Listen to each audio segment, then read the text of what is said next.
Rian stood on the bridge of the human flagship as alarms echoed through the steel corridors. The screens glowed red, showing enemy ships forming a massive wall in the dark sky. This was supposed to be the final battle of the war between humans. In the Virel, both sides had lost too much already. Cities were ruined, fleets were broken, and families grieved, yet no one wanted to take the first step back. Rian was not a famous general. He was a young officer, chosen because he understood alien customs better than most. Years ago, he had studied Virel language and learned about their honor code. Now that knowledge made him valuable in a moment when every word mattered. If he failed, millions would die in a war that had already gone on too long. A voice came from the main screen. It was Queen Arya of the Virel. She wore shining armor and carried herself with calm pride. Her silver eyes looked directly at the humans as if measuring their courage. Human fleet. She said, "We will not surrender. Your ships stand ready to fire. Ours do as well. Yet I do not wish to see the stars burn." The human commander whispered to Rian, "She will not listen to us. Talk to her.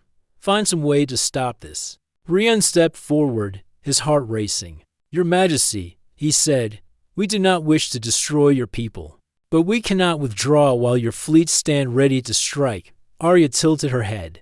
"Words are wind, Officer Rian. We have spoken many times. You call for peace, yet you prepare for war.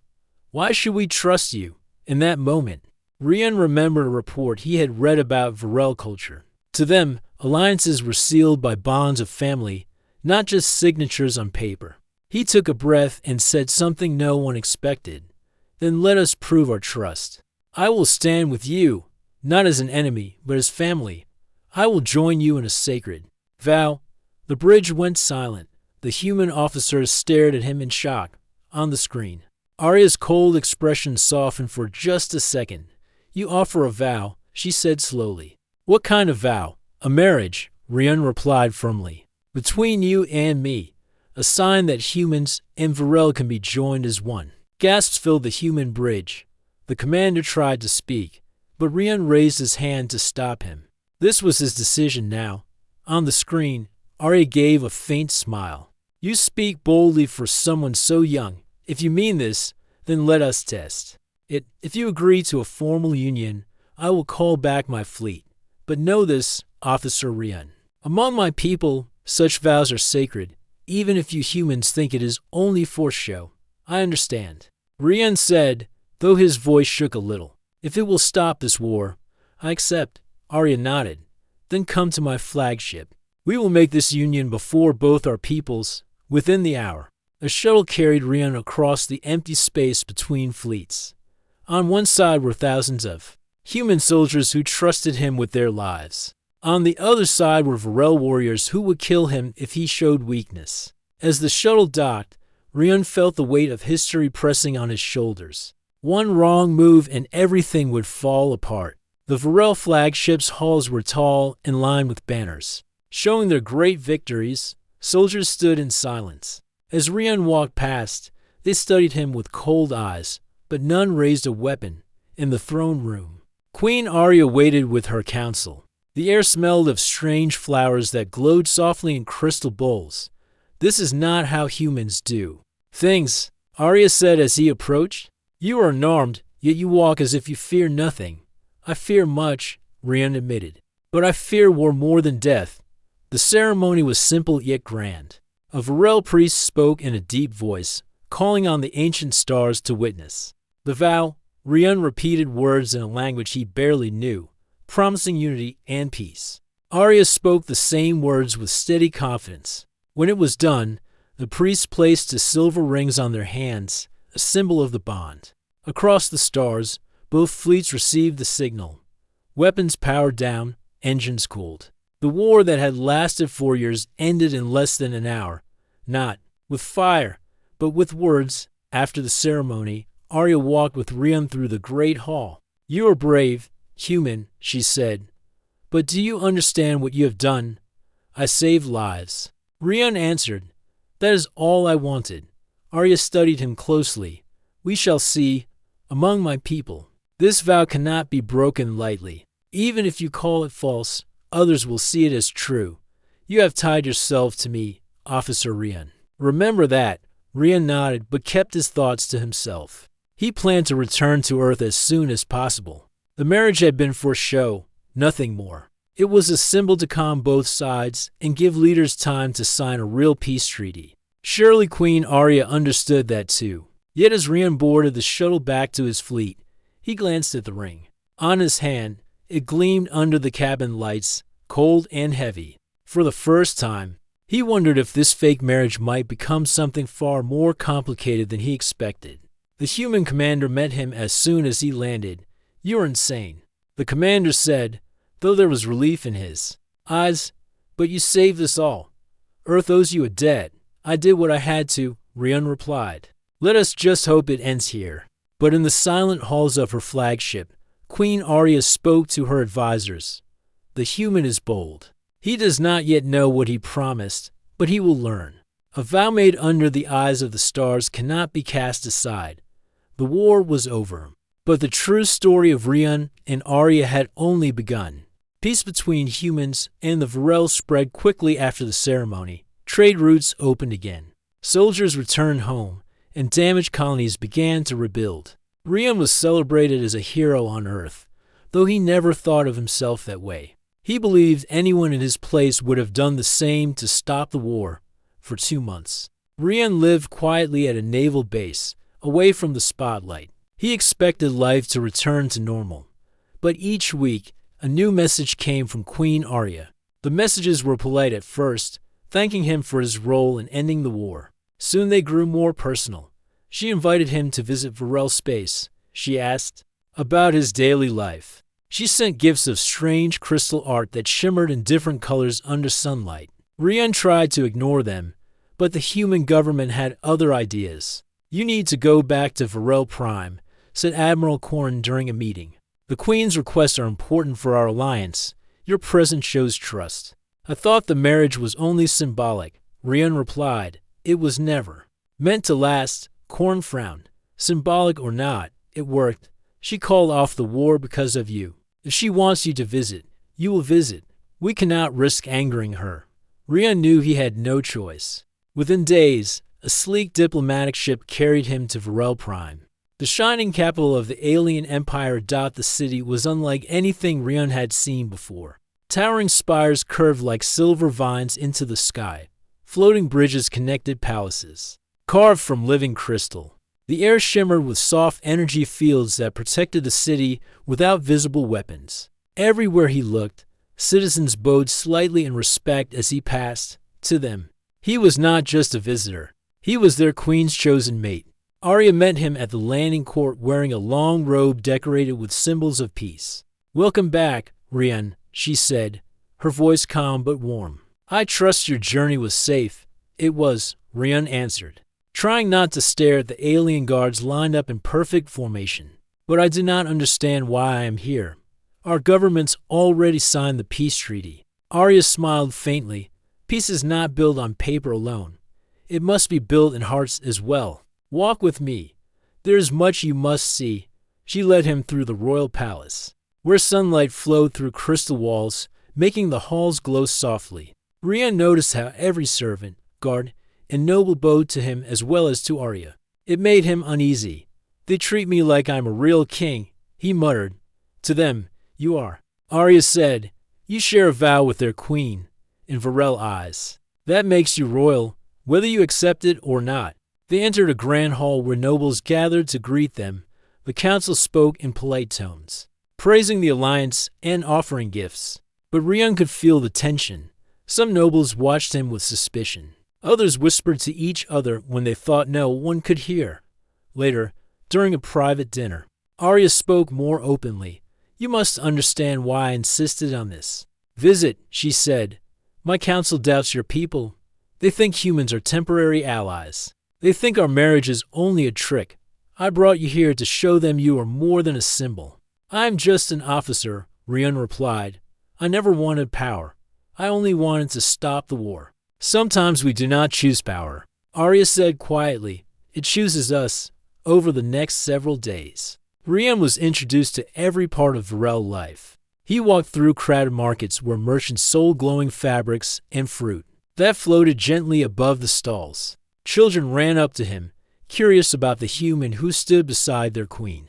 He attended ceremonies where warriors swore loyalty to the throne, and scholars sang of ancient victories. At first, Rian kept his distance, staying polite but cautious. But he could not deny that Arya treated him with surprising kindness. She explained their traditions patiently, answering every question without pride. When he looked confused by their rituals, she smiled instead of scolding.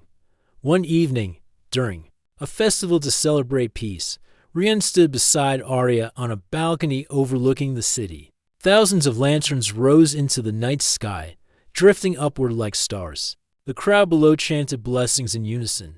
"This is beautiful," Rian said. "It is more than beauty." Arya replied, "It is a promise from my people to yours. But promises are fragile when fear still lingers. There are some who believe war will return. They watch for any weakness. That is why your presence here matters." Before Rian could answer, a shadow moved on the balcony roof. A small device dropped toward them, glowing with deadly light. Without thinking, Rian grabbed Arya and pushed her aside as the device exploded, sending shards of crystal into the air. Guards rushed in, weapons drawn, scanning for the attacker. Arya looked at Rian with genuine surprise as he shielded her from falling debris. "You saved me," she said softly. "Of course I did," Rian replied, brushing dust from his uniform. "I may not be your real husband, but I'm not going to let anyone harm you." The assassination attempt failed, but the message was clear. Someone in the Varel court wanted Arya gone and did not care if Rian was caught in the blast. That night, the palace increased security, and Arya's council demanded answers. In a private meeting, Arya thanked Rian again. "Today you proved something to my people," she said. "You risked your life for me without hesitation. No symbol could have done that, only a true ally." "I did what anyone would do," Rian said, though inside he felt a strange sense of pride. "Not everyone would," Arya replied. "This is why I trust you more than anyone else in this palace." As Rian prepared for bed in his guest quarters, he stared at the silver ring on his hand. What had started as a clever trick to stop a war was turning into something far more serious. He was no longer just a visitor. He was part of something larger, something he could not walk away from so easily. And as Queen Arya looked out over her city that night, she whispered to herself, "He is braver than he knows. I wonder if he understands how much he has already become one of us." The fake marriage was beginning to feel less fake every passing day. Rian woke to the sound of Varel horns calling the palace to order. He dressed in the formal robe Arya's servants had given him. The fabric felt strange and heavy, woven with threads that shimmered faintly in the light. When he stepped into the hall, two Varel guards bowed and escorted him to the council chamber. Queen Arya was already seated at the long crystal table. Around her sat the highest nobles of the Varel Empire, each with sharp eyes and carefully measured voices. They spoke of trade, security, and treaties. But Rian quickly realized the real meeting was not about politics. It was about him, Lord Vesser. A tall noble with golden armor leaned forward. "Queen Arya, we still do not believe the human officer's vow is true. Humans are known for breaking promises. How can we trust this alliance if your own mate may leave at any moment?" Arya's silver eyes flashed. "You question my judgment. We question human loyalty." Vesser replied coldly. Rian understood the meaning at once. This was not only an attack on him, it was a challenge to Arya's rule. If they could prove their marriage false, her power would weaken. He spoke before Arya could answer. "You are right to ask if humans can be trusted." Rian said calmly, "Words are easy, but I am here now, unarmed and alone in your palace, because I believe in peace. I have nothing to gain by being here except friendship with your people. If I only cared for myself, I would have stayed on Earth." Some council members shifted uncomfortably. Arya gave him a faint nod of approval. "Well said, Rian. Perhaps some of you should listen more carefully." The council meeting ended, but tension still hung in the air. Outside, Arya walked with Rian through the royal gardens. Trees with glowing leaves swayed gently, and fountains sent streams of silver water into the air. You handled yourself well, Arya said. But be careful. These nobles test you to see if you are weak. If you fail, they will claim our vow as a lie. I am not afraid of them, Rian said. But I do not like being treated as a pawn in someone's game. Arya looked at him closely. It is not a game to me. My throne rests on your courage as much as my own strength. Some of my council believe I cannot rule alone. They believe I should have a mate to prove stability. They do not care if you are human or Varel. As long as the bond looks real, then they think our marriage is just for show. Rian asked. They do, Arya replied. But I do not, Rian blinked. What do you mean? Arya did not answer directly. Instead, she changed the subject. Tonight we will attend a ceremony in the Hall of Unity. Our presence will remind my people that the war is truly over. Stay close to me. That night, the Hall of Unity was filled with light and music. Thousands of Varel citizens gathered to see their queen and her human mate. Tall banners of silver and blue hung from the walls, showing symbols of both species side by side. Rian walked beside Arya as the crowd cheered. At first he smiled politely, but he began to notice how many eyes watched not with joy but with calculation. Some nobles whispered in the shadows, others stared at him with thinly veiled anger. During the ceremony, Arya spoke to the people with clear, steady words. The war is behind us, she said. We are bound not only by treaty, but by family. Rian stands here as proof that humans and Varel can be united. When it was Rian's turn to speak, he kept it simple. I came here as a soldier, but I stand here as a friend. I will honor this vow as long as it brings peace to both our worlds. The crowd cheered again, but Rian noticed one figure slip out of the hall during his words. It was Lord Vesser. Later, at a private feast, Arya leaned close to him and spoke in a low voice. You have won the people's hearts, but not all their leaders. Be ready. Some will try to prove you are false. Before Rian could reply, the sound of shattering glass echoed from the upper balcony. A masked attacker leaped down, aiming a sharp energy blade at Arya. Without thinking, Rian stepped forward and blocked the strike with a serving tray, knocking the blade aside. Guards rushed in, capturing the attacker before he could escape. The crowd panicked at first, but Arya raised her hand to calm them. No harm was done, she said loudly, thanks to Rian. As the hall cleared, Arya and Rian stood alone for a moment. She looked at him with something like admiration. This is twice now you have risked yourself for me. Why do you do it? Because I gave my word. Rian said simply, and because you are not my enemy. Arya's expression softened. You speak as if you forget our vow was meant to be false. I tried to remind myself. Rian replied with a faint smile. But it feels less false every day. The next morning, Rian walked through the palace courtyard where workers repaired damage from the attack. Citizens greeted him warmly, offering flowers and small gifts. Children called him Prince Rian, which made him laugh, though it also made him uneasy.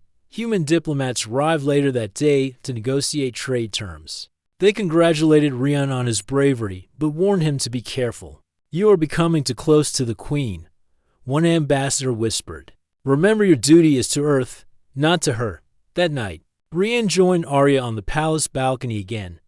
The stars above were bright and cold, and the city glowed beneath them.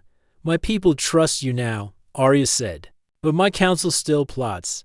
They think I will choose loyalty to you over loyalty to them. Perhaps they are right. I do not want to be the cause of trouble for your throne, Rian said. You already are, Arya replied with a small smile.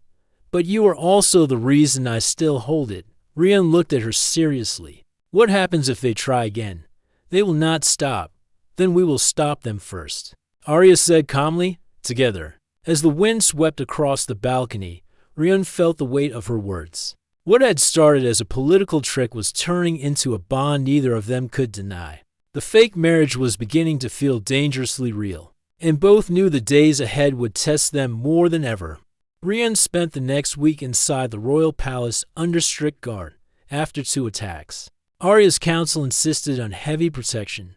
Guards followed him everywhere, even into the gardens. At first, Rian disliked the constant watch, but he soon realized it was more for Arya than for him. Enemies in the court wanted to weaken her rule, and harming him would make her look powerless. During those days, Rian began to notice small things about the queen. When she walked through the halls, she always held her head high, but her eyes moved quickly, scanning every shadow. When she spoke to her council, her voice was calm, yet her hands tightened around the edge of the table. She looked strong to everyone else. But Rian saw the truth. She was under pressure that never ended. One evening, Arya invited Rian to a quiet chamber high in the palace tower.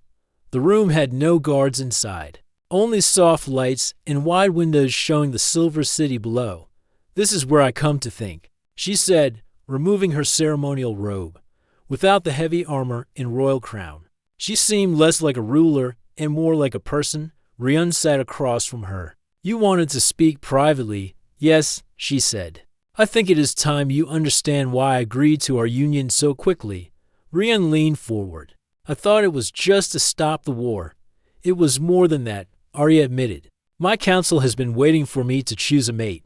They believe a queen without a partner is weak. They whisper that I cannot rule alone. Some even plan to replace me. Your vow silenced them. At least for a time, you gave me strength in their eyes." Rian looked surprised. "So they do not care that I am human?" "They care," Arya said, "but not as much as they care about control. If I had married one of them, they would try to rule through me. With you, they have no such power. You are outside their games. That makes you dangerous to them but valuable to me." Rian thought about her words. "So I am not just a husband for peace. I am also a shield for your throne." Arya gave a faint smile. "You see clearly. That is why I trust you." The queen stood and walked to the window. "But there is something else. I did not expect you to risk your life for me. You have done it twice now. That is not politics. That is loyalty." Rian stood beside her. "I would do the same for any innocent person." "Do not pretend it is so simple," Arya said softly. "You could have stayed far from danger, yet you stayed near me." "Why?" Rian hesitated. He looked out at the glowing towers of the city. "Because I do not see you as an enemy. Because I know what it is like to carry a burden alone. And maybe because I respect you more than I expected to." For a long moment, they stood in silence, watching the night sky. Then Arya spoke again. "I need you to stay longer. If you leave now, my enemies will say the vow was false. They will use it to weaken me. I must show them that our bond is strong." Rian frowned. "If I stayed long, my own leaders will question me. They already think I am choosing you over them." "Then tell them the truth," Arya said. "You are choosing peace." The next day, Rian attended another council session. This time, Lord Vesser openly accused the queen of lying. "Your Majesty, the human's presence here is nothing but theater. He will leave soon. And then what will you have? An empty vow." Rian stood before the council. "I will not leave while Queen Arya faces threats from her own people. My vow is real, even if it began as a symbol. If you want proof, look at the 2 times I stood between her and death." The chamber fell silent. Even Lord Vesser had no reply. Arya used the moment to strike firmly. "If any noble continues to question this bond, they question me directly. I will not allow it." After the meeting, Arya met Rian in a small quarter. "You spoke bravely," she said, "but be careful. Vesser will not stop until he is removed or until we fail." Rian asked, "Why not remove him now?" Arya shook her head. "If I remove him without clear proof of his crimes, others will say I silenced dissent. I must catch him openly plotting against me. Until then, he is dangerous but untouchable." That night, Rian walked through the palace gardens alone, thinking about everything Arya had told him. A group of Varel children saw him and ran up to greet him. They offered him small flowers that glowed like stars. "Are you really our queen's mate?" one child asked shyly. "Yes," Rian said with a smile. "For peace." The children cheered and ran off, leaving him holding the glowing flowers. For the first time, Rian felt what this marriage meant to ordinary people. To them, it was not fake at all. It was hope.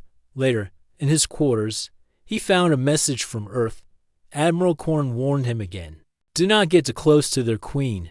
You are there as a symbol, not as her true partner. Remember your duty. Rian stared at the message for a long time before shutting it off. Duty to Earth was clear, but what about duty to Arya? What about duty to peace itself? The next morning, Arya appeared at his door with no guards. Walk with me, she said. They went to a quiet courtyard filled with white flowers. I do not often speak of my fears, she said, but I will speak them to you. I fear losing my throne to men who care nothing for peace. I fear they will start another war the moment you leave. I fear my own people will forget why we fought in the first place. Rian looked at her. You are strong enough to hold them off. Arya shook her head. Strength alone is not enough. I need allies who believe in me, and I need you. Rian felt the weight of her words. Then I will stay, he said finally. Not for politics. Not because anyone ordered me. I will stay because I believe in what you are trying to do. Arya gave him a rare, genuine smile. Thank you, Rian. Together, we will not let them win. As they returned to the palace, both knew the days ahead would be dangerous. Enemies plotted in shadows, waiting for a chance to strike. But now they were no longer just partners in a false marriage. They were allies who trusted each other, and trust in a palace full of secrets was the most powerful weapon of all. The alliance between humans and the Felurians had grown stronger after the wedding of Rian and Queen Arya. Trade routes were opened, and fleets moved side by side to rebuild the ruined space stations. Peace felt real, yet hidden tensions remained. Some humans whispered that Rian was now a servant to an alien crown. Some Felurians questioned why their queen had chosen a man from another world. Rian knew these voices could not be ignored. Rian traveled to the Felurian capital with Arya to speak before the High Council. The hall was vast, with crystal walls glowing from inner light. Felurian leaders sat on high seats, their long robes trailing down the steps. Rian stood beside Arya as she opened the meeting with a calm voice. She spoke about hope and unity, about how the war had ended without another drop of blood. But the council members exchanged sharp glances. They did not doubt her power, but they doubted her choice. When Rian spoke, he used simple words. He told them how both sides had lost soldiers, how cities had burned, how families had cried. He told them he never wanted humans or Felurians to see war again. Some in the hall lowered their eyes. His words were not polished like a trained speaker, but they carried truth. A few council members nodded, yet one elder stood and asked a question that silenced the room. Will this union last, or is it only a game to end war? Rian looked at Arya. Her golden eyes held his gaze. In that moment he realized the elder was not only testing him, but also warning him. Rian answered firmly that he would not betray the queen or the peace they had made. After the meeting, as they walked through the capital streets, people cheered, but some watched with cold faces. Rian saw how hard Arya's life was, even as a queen. She smiled in public, but when they were alone on the royal cruiser, her face grew tired. They questioned everything I do, she said softly. Rian took her hand and told her she was not alone. That night, for the first time since their marriage, they spoke not as king and queen, but as to people trying to carry a heavy burden. Rian told her about his home, a small city on Earth with old streets and bright markets. Arya told him about the gardens of her childhood palace, where flowers floated in the air like gentle fireflies. Days later, a new problem appeared. A group of pirates attacked a human cargo ship near Felurian space. Some humans accused Felurians of helping the pirates. Some Felurians said humans had staged the attack to blame them. Both sides grew angry again. Rian and Arya decided to travel together to the border station where the attack took place. The journey was long, passing through silent sectors where only the stars spoke. On the way, Rian practiced speaking with Felurian soldiers, learning their customs and jokes. They laughed at his accent, but they also began to respect him. At the border station, the crew welcomed them, but tension filled the air. The evidence showed the pirates used human ships but Felurian weapons. Someone was trying to break the peace by making both sides fight again. Rian met with the human commander, while Arya met with the Felurian captain. Both leaders trusted their queen and her human consort, but they feared their soldiers might lose patience. One evening, while they reviewed data in the command room, an alarm rang. Unknown ships had entered the sector. Rian and Arya rushed to the main deck. Dozens of small craft were approaching fast. They bore no clear markings. The station prepared to defend itself, but Rian raised his voice and asked them to hold fire. He recognized one ship's signal pattern. It was an old Earth code used by smugglers. Arya used her royal channel to command the Felurian fleet to wait. Together, they hailed the pirates and demanded they show themselves. The pirate leader appeared on screen, a scarred man with a cold grin. He said both humans and Felurians were weak now that they had chosen peace. He planned to profit from their mistrust. Rian refused to let him escape, using both fleets. He and Arya made a trap. The station's outer lights went dark, and the human ships blocked the main exit path. The Felurian ships cut power to the pirates' engines with precise fire. The battle was swift and clean, without loss of life. The pirates were captured, and their records showed they had been paid by an unknown group trying to start war again. Rian and Arya shared this proof with both governments.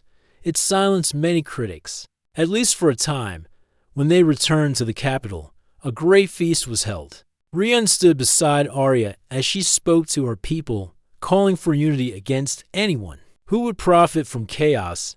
The crowd cheered louder than before, and many of those who had doubted them now looked at Rian with new respect. That night, Arya told him something unexpected. "You have done more than save peace. You have earned a place in my heart." Rian did not answer right away. He felt a warmth in his chest, but he also remembered the elders' warning in the council. This marriage had started as a duty, yet it was slowly becoming real. He wondered if he was ready for what that meant. The stars outside the palace glowed like silent witnesses. The war was over, but the future was still uncertain. Rian knew his life was no longer his own. It belonged to Earth, to Thaler, and perhaps to Arya herself. He could not tell yet if that was a gift or a burden, but he knew he would not walk away. Rian woke early on the day that would change everything. He stood in the quiet garden of the palace, watching the twin suns rise over Thaler's horizon. The city shimmered in golden light, and for a moment he allowed himself to feel calm. But he knew peace was fragile. Hidden enemies still plotted, and the human leaders were growing impatient with his prolonged stay. An urgent message arrived from Earth. Admiral Korn's voice came through the holoscreen. "Rian, you are ordered to return immediately. Do not ignore this. Your presence in Thaler risks human interests. Leave at once."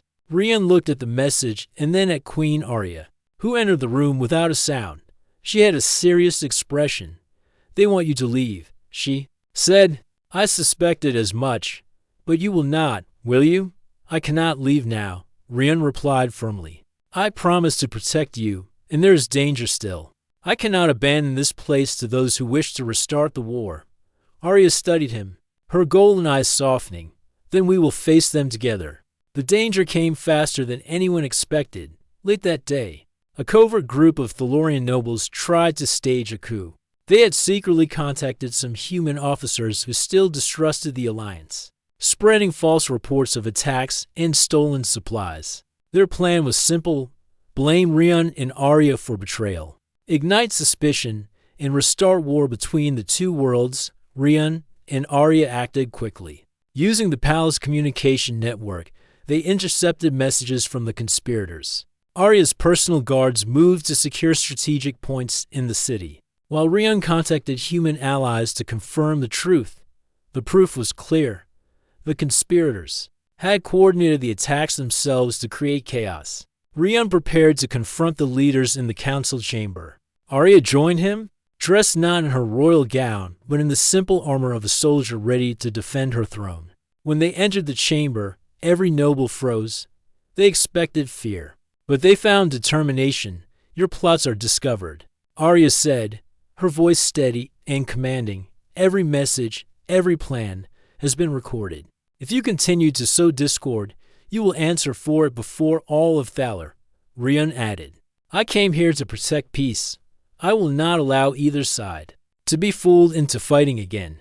If you value life, you will surrender your plans now.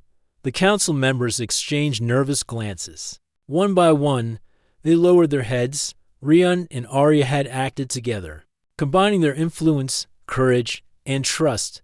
The coup collapsed before it could begin. In the aftermath, Rian walked with Arya along the palace corridors. You could have lost everything today, he said quietly.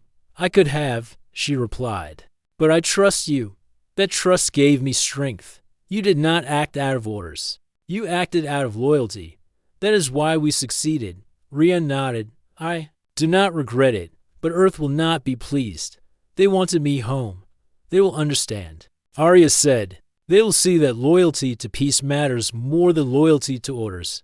You have chosen wisely. For the first time, Rian realized that their marriage had become real in ways he had not expected. It was no longer a political tool. It was a partnership built on mutual respect, shared risk, and trust that had been tested under fire. That evening, a celebration was held in the palace gardens. Citizens gathered to honor the queen and her human consort. Rian watched the people dance and sing, feeling a sense of belonging he had never known. Arya came to his side, her hand warm in his. They look at you with hope, she said softly. Do you see it? Rian nodded. I do. They trust us to protect them. It feels different from Earth. Here, it is not just politics or orders. It is about life itself. Arya leaned closer. And yet, you are still torn. I can see it in your eyes. You think of Earth, your duty, your people. I do, Rian admitted. But I cannot leave you or this peace unprotected. If I go, all of this could be lost. I would not forgive myself. Arya smiled faintly. Then stay. Not as a duty, not as a symbol, but because you choose it. That is the greatest loyalty of all. The next few days were filled with rebuilding trust. Rian worked with human officers and Thalurian leaders to repair the damage. From the conspirators' plans, supplies were returned, false accusations were corrected, and communication lines were restored. Every action reinforced the bond between Rian and Arya and between their peoples. During one quiet moment, Arya led Rian to the palace balcony. The stars above Thaler were bright and clear, and the city below glimmered with light. Do you understand now? She asked. You have proven more than anyone else could. You have shown both our worlds that unity is possible. That trust can hold even under threat. I understand, Rian said, but I also understand that it is not over. There will always be those who doubt, those who wish for war. Then we face them together. Arya said, as partners, as allies, as something more. Rian looked at her and saw not a queen who needed him, but a person who had chosen him. It was a choice that went beyond politics, beyond duty, and for the first time, he realized he had chosen her as well. That night, he stood in the gardens alone for a moment. The twin moons of Thaler reflected on the fountains and the flowers. He looked at his hand and saw the silver ring shining faintly in the moonlight. The fake marriage had ended the war, but it had also created something neither he nor Arya had anticipated. It was no longer about appearances or alliances. It was about trust, loyalty, and a bond that might last a lifetime. Rian returned to the palace, determined to stand by Arya.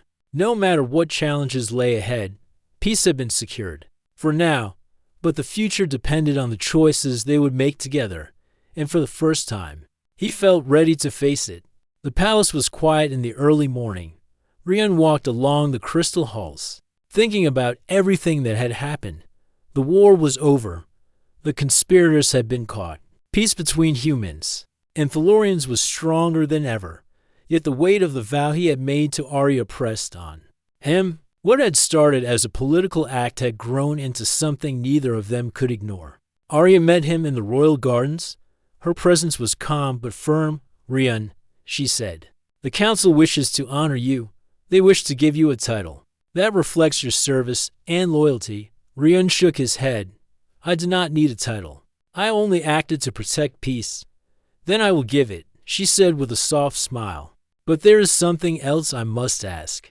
The time has come to decide if our bond will continue, not as a symbol, but as a choice. Rian froze. He had expected this moment but had avoided thinking about it. A choice?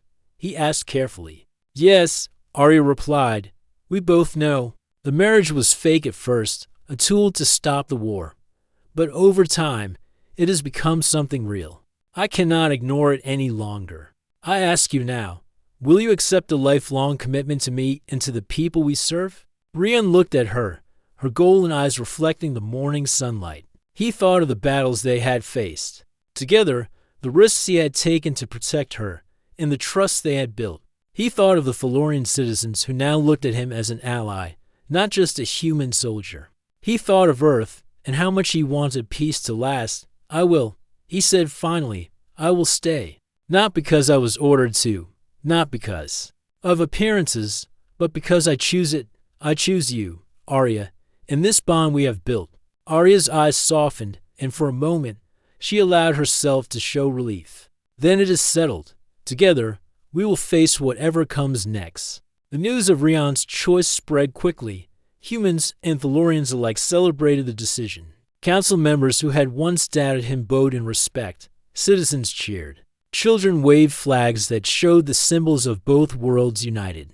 Peace was no longer only an agreement on paper, it was a living promise, strengthened by trust and courage. Rian and Arya spent the next days planning for the future. They worked with both human and Felorian leaders to strengthen alliances, repair damaged colonies, and improve communication between the species. Rian found that his knowledge of Earth's tactics and strategies, combined with Arya's leadership, created solutions that neither side could have achieved alone.